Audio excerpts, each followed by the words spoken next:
na-explain naman ni lead prosecutor Luistro din po yung kanilang side, so we have to respect that. Pero on the part of the defense, ayaw lang po natin yung mga ganyang manifestation because if there are conclusions in law and conclusions of facts rather, ang nangyayari kasi nakukondition yung publiko, no? Hindi naman, lalo na pag technical yung mga nangyayari, syempre gusto natin may paliwanag sa publiko, pero pag sa ganung paraan, ang pakiramdam po kasi ng defense ay nagkakaroon ng summation ng kaso at dahil doon ay kinokondisyon natin, no, yung publiko at yung mga senator judges kung ano ba talaga yung ina-advocate natin at gusto lang natin maging patas tayo na pag mag-withdraw tayo ng witness, we simply have to say na i-withdraw natin yung witness at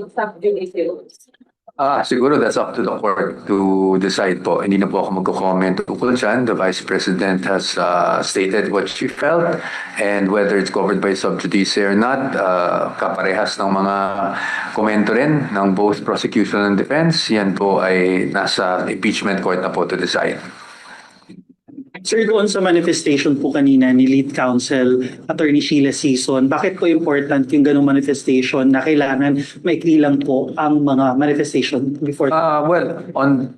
Na-explain naman ni lead prosecutor Luistro din po yung kanilang side, so we have to respect that. Pero on the part of the defense, ayaw lang po natin yung mga ganyang manifestation because if there are conclusions in law and conclusions of facts rather, ang nangyayari kasi nakukondition yung publiko, no? Hindi naman, lalo na pag technical yung mga nangyayari, syempre gusto natin may paliwanag sa publiko, pero pag sa ganung paraan, ang pakiramdam po kasi ng defense ay nagkakaroon ng summation ng kaso at dahil doon ay kinokondisyon natin, no, yung publiko at yung mga senator judges kung ano ba talaga yung ina-advocate natin at gusto lang natin maging patas tayo na pag mag-withdraw tayo ng witness, we simply have to say na i-withdraw natin yung witness. At nasabi naman po ng ating presiding officer na kung kailangan mang i-explain yung reasons because, we also understand the side of lead prosecutor Luistro.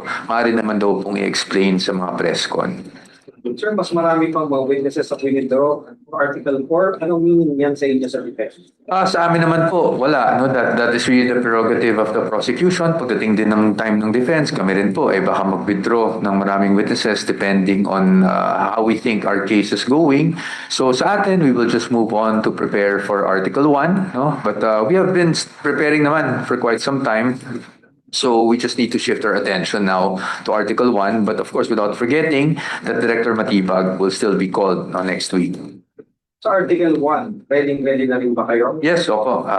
Lahat naman ng articles, sabi ko nga noon, pagdating sa defense, syempre, hindi natin may iwasan na may mag-anchor for the day, etc. May assigned to do things. Pero lahat kami, no, we're conditioned and our disposition is that each and every lawyer in the defense team should be able to argue and to cross-examine and to stand, no, for the defense on any given day and for any given witness. Sa horizon ba na papatawag din sa Article 1 si Attorney July Tanokers?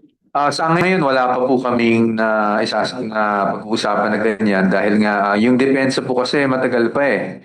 Nandun pa kami sa dulo, no? As far as the prosecution is concerned, I cannot speak for them, but only for the defense, napag-usapan na nga kanina at na-clarify na nga na uunahin munang matapos yung presentation for all articles ng prosecution, tsaka magiging panahon naman ng defense para mag-present ang aming tinatawag na evidence in chief. Interview kanina si dating NBI Director Jimmy Santiago. No. Sinasabi niya na kung sa assassin ang findings nila sa kanilang investigation, may kakayahan dahil may pera at may resources ang Vice President yung hire ng assassin. In reaction to that? Well, that's his opinion, but that has to be proven. That has to be proven actually in this impeachment proceeding. So, sir, pasensya na po kayo. I really, it's very difficult for us counsels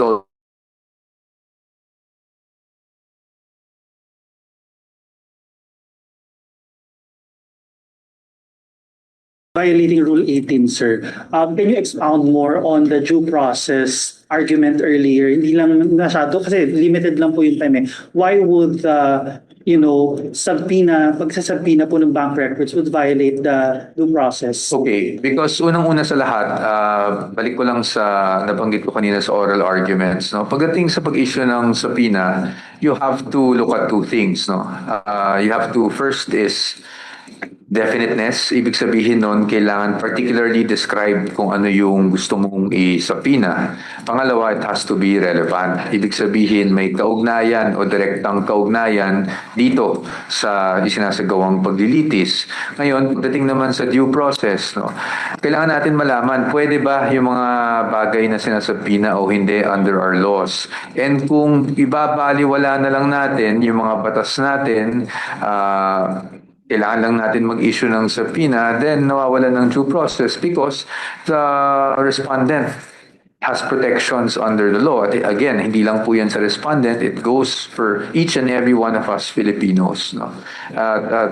Basic naman po yan at sinabi rin po sa Supreme Court decision na aking kinote kanina, that the due process requirement applies, no, in every stage of the proceeding. Ibig sabihin nun, magmula sa pag-file ng impeachment complaint sa House, hanggang dumating ng Committee on Justice, hanggang dumating dito sa paglilitis sa Senado, dapat nire-respeto and na-observe yung due process, no, para naman sa kapakanan ng respondent.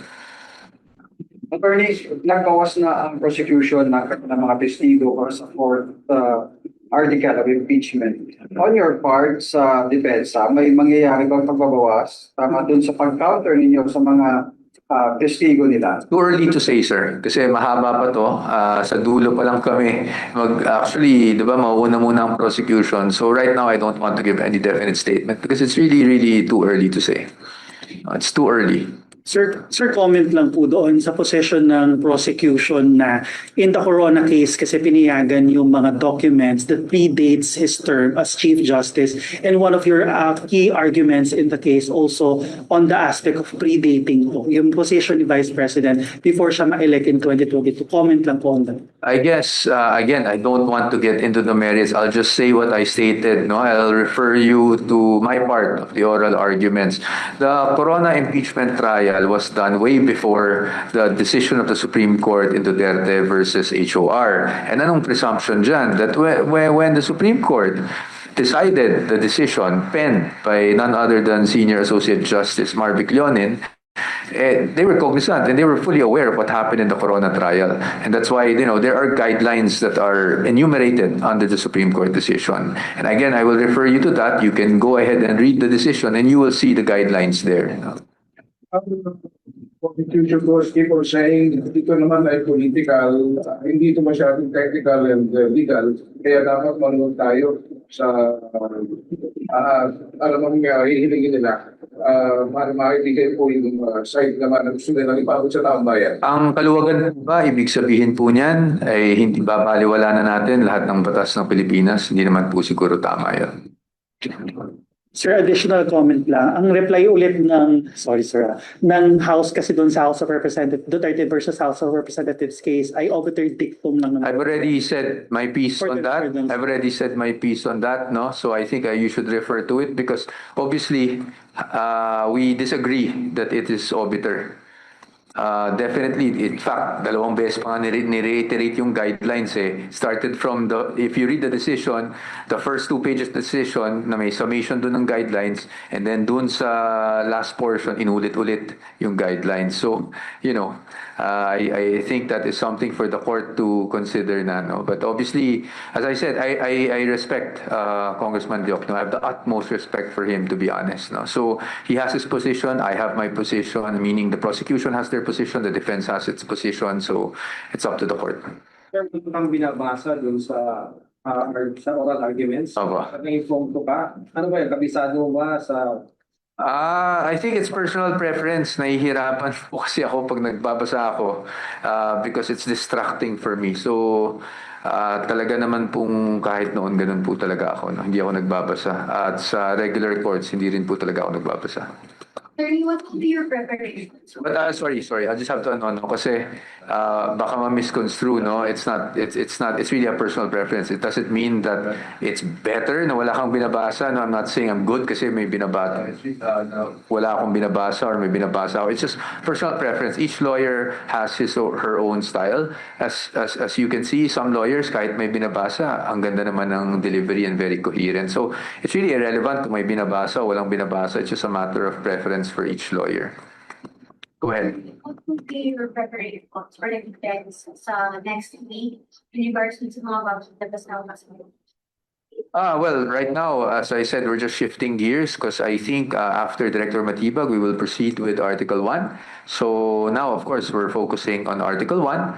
Although we're prepared for it, syempre, as the trial goes, parating naman may fine-tuning yan here and there. So that's what we'll be focusing on. What are your hopes for the upcoming decision on Monday on the motion of the prosecution to subpoena the Siyempre po, kung ano man yung naging posisyon natin, sana we were able to justify it. We were able to show that, the issue on relevance, we discussed the issue on relevance, we discussed the issues on the various laws that prohibit certain disclosures. But whatever happens, we'll take it as it is, and we always submit ourselves to the wisdom of the court. And then also, kung hindi man natin magustuhan, there are always going to be legal remedies available. kabilang sa legal remedies? Ang Supreme Court.